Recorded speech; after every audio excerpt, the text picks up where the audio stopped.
Bonjour à tous, on vient tous les trois, Geoffrey, Alexandre et Bibi, de voir Avengers Infinity War et donc on va vous livrer notre avis à chaud, sans spoiler, en tout cas on va essayer, puis sinon on va les couper au montage. Voilà, on va commencer tout d'abord avec l'avis de Geoffrey. Moi, c'est un oui. Je trouve que le film est très réussi et il est particulièrement palpitant. C'est vraiment 2 heures et demie d'un gros ride d'action, d'aventure. Il y a beaucoup de couleurs, beaucoup d'univers, beaucoup de choses qui rentrent en collision, les personnages qui se mélangent. Donc c'est vraiment un pari réussi avec beaucoup d'attentes, beaucoup d'ambition. Pour moi, c'est réussi. Alex? Ouais, moi je suis totalement d'accord, et ça dure 2h35, on voit pas vraiment le temps passer, il y a peut-être 2-3 temps morts et encore ce serait un peu titiller le projet, mais sinon c'est très bien fait, il y a énormément de scènes d'action, il n'y a que ça quasiment, il y a une belle backstory d'un certain personnage, je sais pas trop si j'ai envie de dire qui c'est, et surtout je trouve qu'il y a une assez belle fluidité entre les planètes, entre les persos, entre les axes qui sont présentés, etc. Je trouve que ça fonctionne plutôt très bien. Et sinon? Alors, dans toutes les histoires, il faut un méchant. Là, aujourd'hui, ce sera moi, mais je ne suis pas un grand méchant. Je suis un peu plus sceptique sur le film. Je trouve qu'il est extrêmement long, qu'il est assez bancal techniquement et narrativement. Je trouve que l'ensemble des personnages n'a à peu près aucun intérêt, à l'exception de Thanos, qui est vachement bien. Il est vachement bien, c'est le premier méchant de Marvel qui, on en a vu quelques-uns qui étaient un peu plus réussis que d'autres, mais qui a vraiment des motivations, des émotions, qui a des motivations extrêmement humaines, dont on s'intéresse beaucoup à ses sentiments. À plein d'égards, c'est le personnage principal du film. Heureusement, parce que je trouve les autres assez nuls, à l'exception de Gamora. Que dire d'autre? Les scènes d'action aussi, les frères Russo, c'est toujours, elles sont un peu plus regardables que dans leurs précédents films, mais elles n'ont à peu près aucun intérêt, ni dramatique, ni en termes de cinégénie. En revanche, je trouve qu'il y a quelques choix dramatiques osés ou intéressants à différents moments du film, et que la fin a pour elle d'être assez sobre et très solide. Oui, alors sur Thanos, je crois qu'on est tous d'accord que c'est la grande réussite du film. Effectivement, il est super bien écrit, techniquement, il est très bien. Et surtout, il apporte une émotion, une cohérence, et vraiment, c'est le ciment du film. Parce qu'il y a tellement de personnages qu'en fait, effectivement, comme tu disais, c'est le personnage du film, c'est le héros, d'une certaine manière, du film. Côté surprise, évidemment, on va rien en dire, si ce n'est qu'il y en a, qu'il y a des choses qui sont très bien, très belles. Il y a des moments qui sont particulièrement émouvants et spectaculaires, et plutôt inattendus. Je pense qu'on a tous été surpris par certains moments. Donc de ce côté-là, pour moi aussi, c'est une réussite. Et la fin particulièrement, elle est étonnante et elle est anti-spectaculaire à un point qui, encore une fois, surprend chez Marvel et qui donne une belle couleur au film dans les dernières secondes. Là aussi, on sera tous les trois d'accord que sur l'action, les frères Russo, comme disait Simon, c'est moins pire que les précédents, mais c'est pas très inventif en termes de découpage, de chorégraphie. C'est un peu le bordel, un bordel qui est pas toujours heureux. Ce qui sauve le film en termes d'action, c'est les différentes bulles de direction artistique d'univers qui rentrent en collision, qui passent les unes après les autres. Ça donne beaucoup de choses à voir, beaucoup de choses à consommer à l'œil, mais après, purement scène d'action, il y a beaucoup de bruit, mais en fait, il n'y a pas beaucoup d'images ou de scènes qui sont proprement innovantes ou grandioses. Alors pour moi, Thanos, clairement, je suis d'accord avec Simon, c'est le meilleur personnage du film et il n'y en a aucun qui est à la hauteur de lui dans tous les compartiments. En termes d'émotion, c'est celui qui a quelque chose de très humain malgré même s'il est terrifiant en fait de tout le long. Et en même temps, il est au-dessus de tout le monde par rapport à sa force qui est exceptionnelle.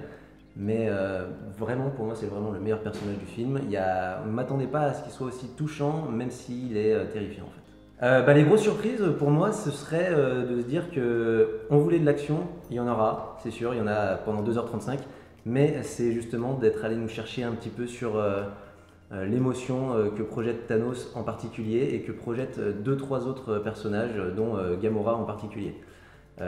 C'est vraiment pour moi la surprise du film, c'est-à-dire que je ne m'attendais pas à forcément être touché par un Marvel, j'ai rarement été touché par un Marvel, et là il y a 2-3 séquences qui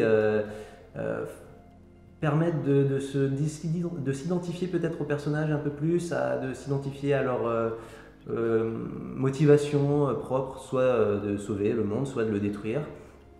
Et ce genre de truc, et je pense que c'est une bonne surprise pour le film, au-delà de l'action qui n'est pas une surprise finalement puisqu'elle est présente et qu'on l'attendait.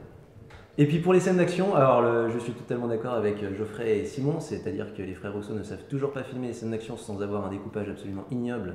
De bout en bout, en termes de montage, c'est absolument abject. Et cette caméra qui bouge toutes les 5 minutes en caméra épaule, pas 5 minutes, toutes les 2 secondes, c'est comme ça, c'est un petit peu horrible à l'œil.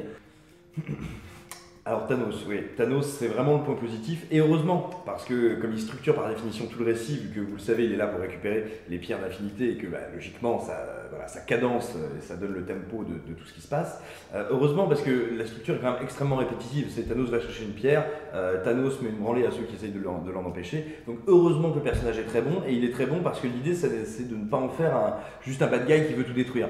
Thanos considère qu'il fait le bien, et qu'il fait quelque chose de nécessaire, mais de douloureux. C'est ça qui est très intéressant, c'est-à-dire que lui-même doit lutter contre ses propres sentiments, et ça a plein de conséquences, on va dire, en termes d'émotions qui sont plutôt bien gérées.